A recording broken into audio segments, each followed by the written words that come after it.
Hello বন্ধুরা, তোমার সকলকে স্বাগতম তোমাদের চ্যানেল ডব্লিউবি প্রাইভেট টিউশনে। আজকের এই ভিডিওতে আমরা ডাফ অ্যান্ড দাঁত ক্লাস 7 ইংলিশ গ্রামারের যে তোমাদের দ্বিতীয় টেস্টের জন্য 232 নম্বর পেজে যে স্কুল রয়েছে এই প্রশ্নপত্রের সম্পূর্ণ উত্তর নিয়ে আজকের এই ভিডিওতে আলোচনা করব। তো চলো ভিডিও শুরু করা যাক।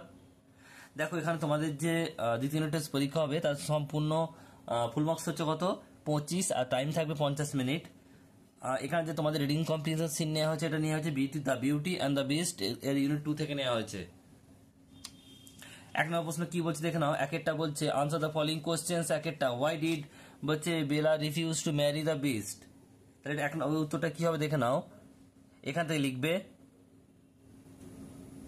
লিখবে Belle refuse to marry the Beast because, এটুকু লিখবে আগে, Belle refuse to marry the Beast because she love him only as a friend, but Bella could not make the connection between the handsome prince and the beast. এটুকু লিখবে। আবারও বলছি উত্তরটা দেখে নাও। Bella refused to marry the beast because she loved him only as a friend, but Bella could not make the connection between the handsome prince and the beast.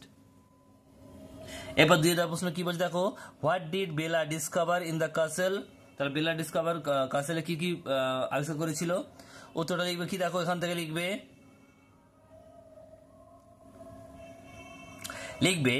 Bela discover in the কাসেল was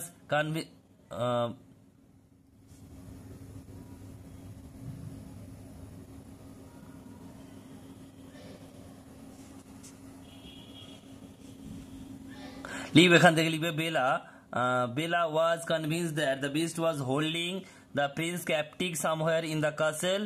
She searched for him and discovered many enhanced room, but never the prince of her dream.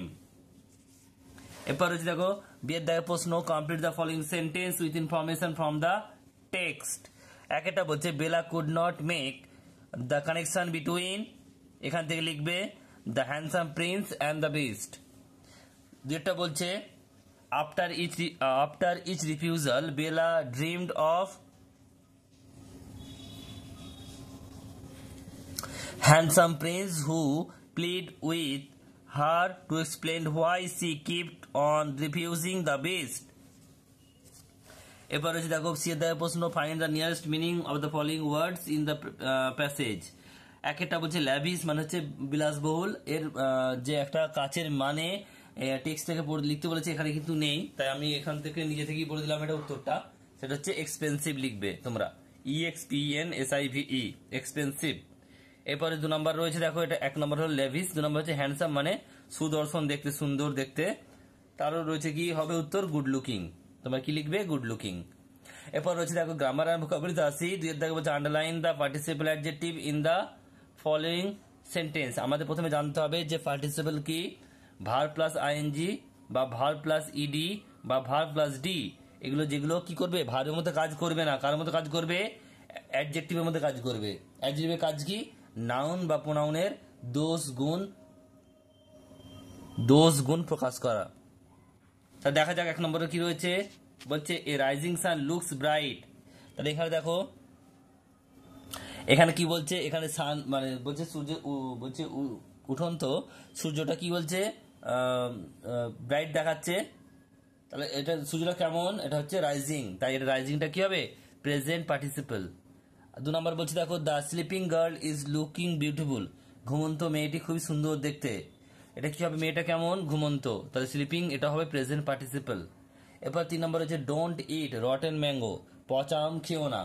এখানে আমটা কেমন, আমের গুণ বোঝাচ্ছে, তাই এটা আমটা কি, আমটা হচ্ছে রটেন, তাই রটেনটা হচ্ছে কি, এটা হচ্ছে পার্টিসিপল, কিন্তু এটা হচ্ছে পাস্ট পার্টিসিপল। বিয়ের দায়ের প্রশ্ন কি বলছে দেখে নাও। Complete the following sentence with adjectives in their proper degree. কি বলছে একটা, রাম ইজ এন ওল্ড আছে দেন শ্যাম, দেন আছে মানে কারোর একজনের সাথে তুলনা করছে, তাহলে দেন থাকলে যেটা দেয়া থাকবে তার সঙ্গে ইয়ার যোগ হবে। তা রাম ইজ ওল্ডার দেন শ্যাম, ইয়ার যুক্ত হলো ওল্ডের সঙ্গে ওল্ডার। নেক্সট প্রশ্ন বলছে সীতা ইজ টল দেয়া আছে দেন রমে কি রেশমা, তাহলে কি হবে Sita is taller than Reshma. তারপর 3 নম্বর প্রশ্ন বলছে mount Everest is the high peak in the world. এখানে দেখো দা আছে মানে সুপারলেটিভ ডিগ্রি, তাই ভার্বের সঙ্গে ইএসটি যোগ হবে, তাই এটা কি হবে, হাইটটা হাইয়েস্ট হবে, HIGHEST, highest peak in the world.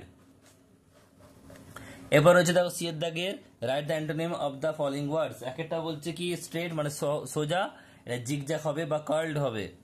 দুইটা বলছে লস্ট মানে হারিয়ে ফেলা, এটা কি হবে, এটা পাস্ট টেন্সে ফাউন্ড হবে মানে খুঁজে পাওয়া। আর তিনটা বলছে রিমেম্বার মনে করা, আর এর বিপরীত শব্দ কি হবে, ভুলে যাওয়া বা ফরগট। তো এই ছিল তোমাদের যে ডাফ অ্যান্ড দাঁতের ক্লাস 7-এর 232 নাম্বার পেজের যে কোশ্চেন ব্রাঞ্চে যে স্কুল রয়েছে সম্পূর্ণ উত্তর। ভিডিওটি কেমন লাগলো কমেন্ট বক্সে কমেন্ট করে জানিও, পছন্দ হলে লাইক করে দিও, আর চ্যানেল নতুন হলে চ্যানেলটি সাবস্ক্রাইব করে পাশে থাকা বেল আইকনটি প্রেস করে নোটিফিকেশন অন করে দাও পরবর্তী ভিডিওর আপডেট পাওয়ার জন্য। Thank you.